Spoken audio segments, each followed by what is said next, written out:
মালিক তার ভেড়াগুলোকে নিয়ে বাড়ির দিকে রওনা দিচ্ছিল, কিন্তু ওই ভেড়ার দল থেকে একটি ছোট্ট ভেড়া হারিয়ে গেছিল। সেই ভেড়াটাকে দেখে একটি শিয়াল ফন্দি আটলো এবং সে ভেড়াটাকে এসে বলল, এই যে মশাই, গেল বছর আপনি আমাকে বিস্তর অপমান করেছিলেন। ভেড়াটা ভ্যাঁ করে কেঁদে ফেলে, কিন্তু আমার তো গত বছর জন্মই হয়নি। শিয়াল বলল, হতে পারে, কিন্তু আমার মাঠের ঘাস খাও তুমি। না হুজুর, ভেড়া উত্তর দেয়, ঘাস খেতে কেমন তাই আমি জানি না এখনো।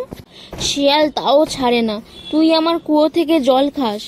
না না, আর্তনাদ করে ওঠে ভেড়াটি, আমি এখনো এক ফোঁটা জলও মুখে দিইনি, আমি তো এখনো শুধু মায়ের দুধ খাই।